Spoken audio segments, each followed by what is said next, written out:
The Indians showed him how to grow food, how to eat, and the whole feast of Thanksgiving was them celebrating this massacre that they had done. So that's why we celebrate Thanksgiving, homie, because they killed off a bunch of Indians. Not only did they kill them off, homie, they gave them blankets intentionally with diseases on them. Real life. It ain't real life. It ain't real life. Just a real life street Starz. You know what time it is.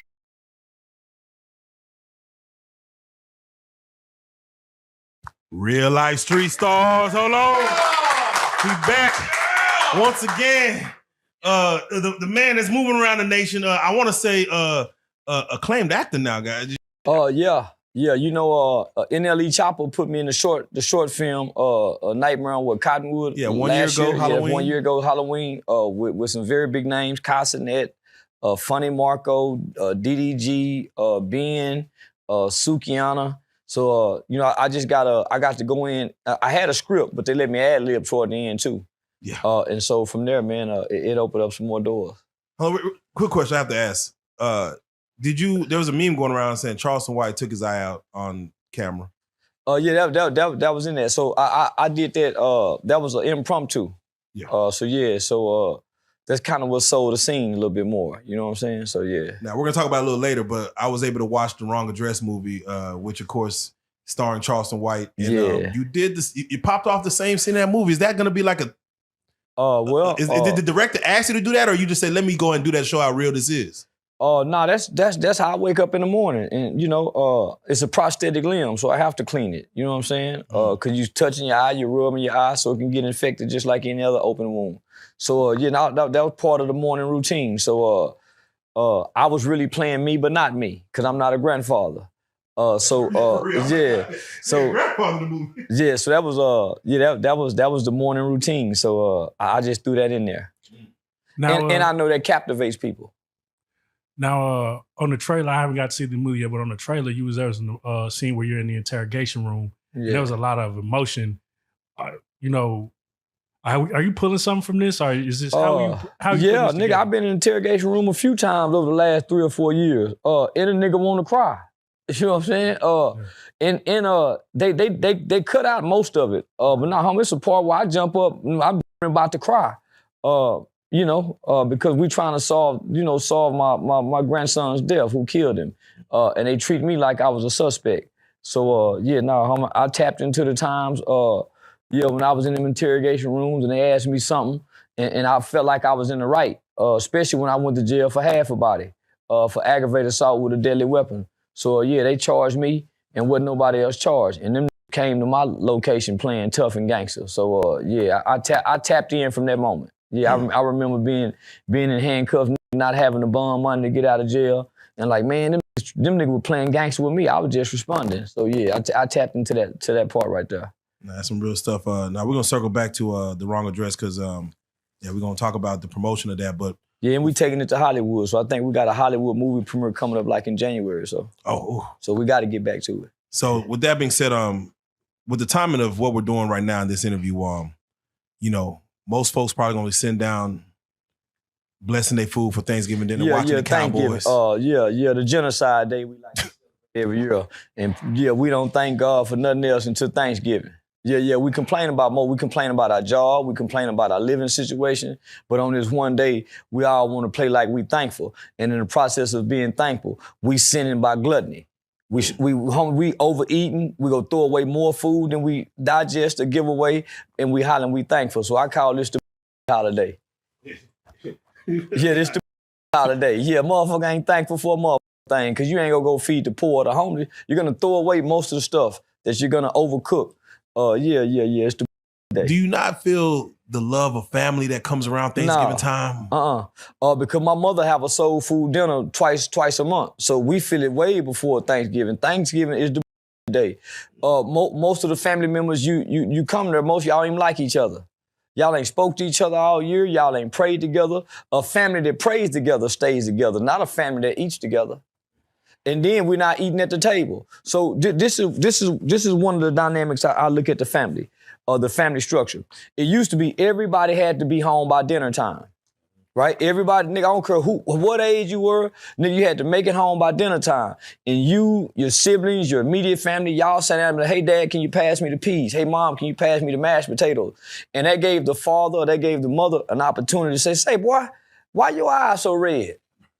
Man, boy, you drunk? Girl, why you so quiet? So it gave you a time to examine your family, and you was breaking bread with your family. Nowadays, all of us are going to come to the table. We're going to pray that bullshit prayer. We're going to make our plate. One person go in the living room. One person go on the back porch. One person go in the kitchen. One person go on the front porch. One person go. So we don't eat together. So nah, homie, nah, this ain't about family. This is just a tradition that we celebrate in America, and we really don't understand the real tradition. They killed a bunch of Indians after they ate with them. Slaughtered them.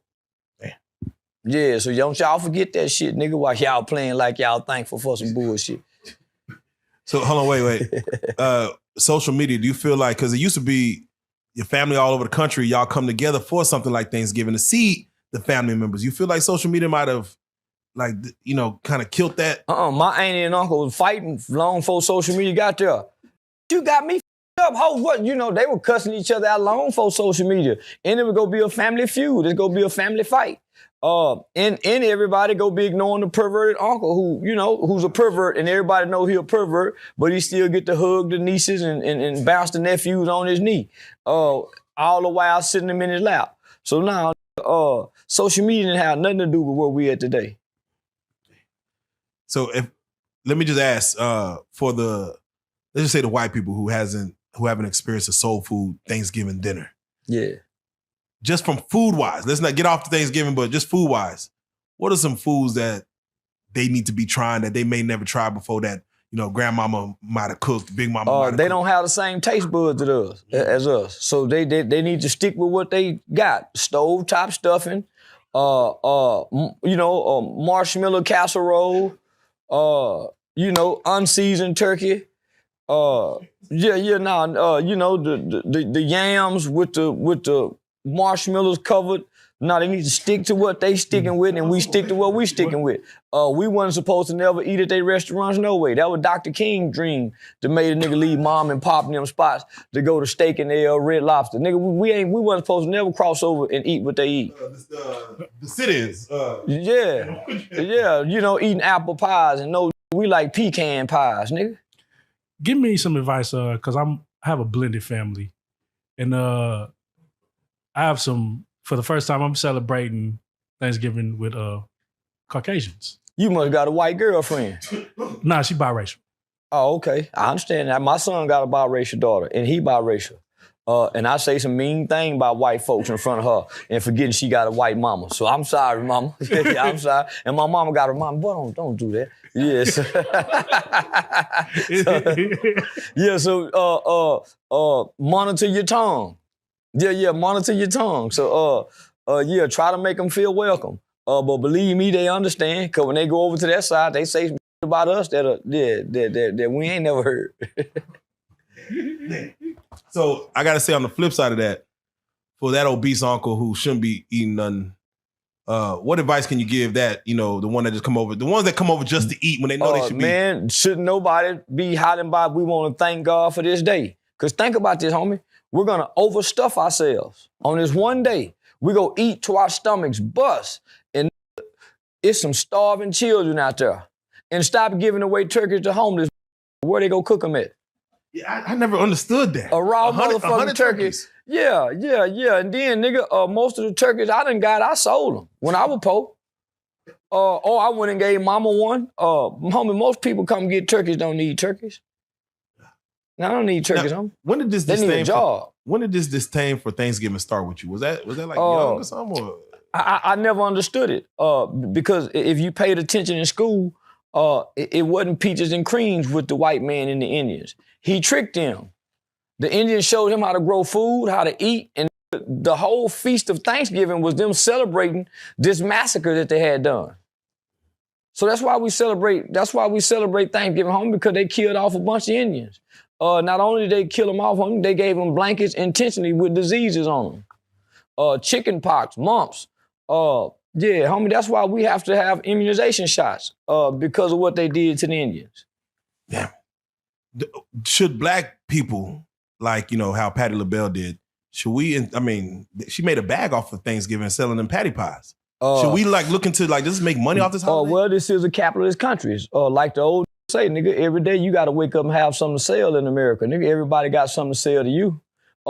Only white people's stores are closed on Thanksgiving. You can still go to the Arab stores. You can still go to the Chinaman stores. Nobody else is shutting down, nigga, on the white boy holiday but the black boy and the white boy.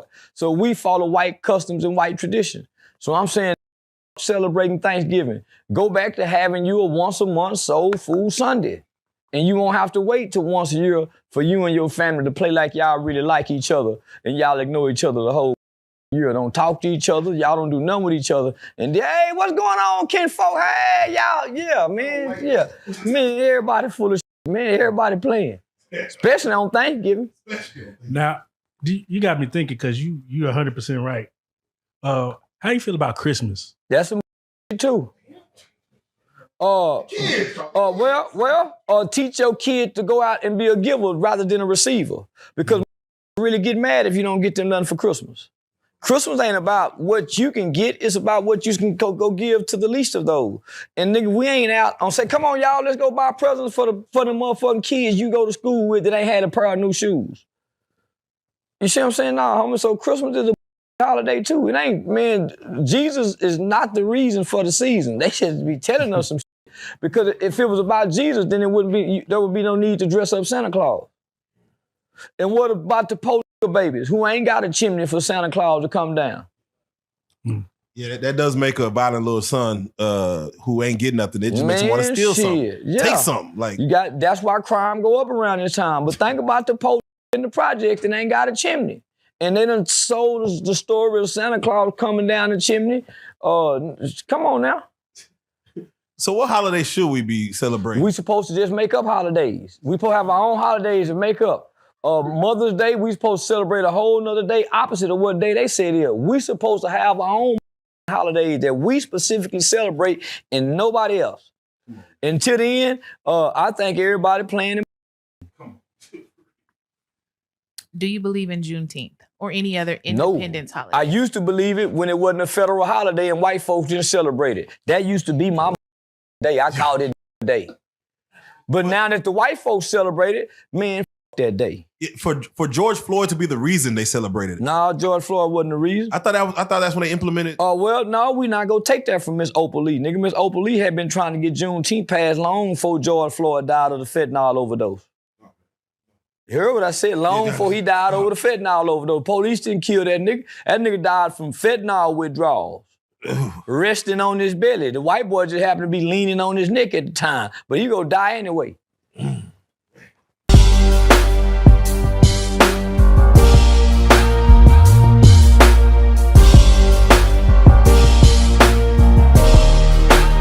Shout out Reallyfe Street Starz, nigga. Move it. Hey.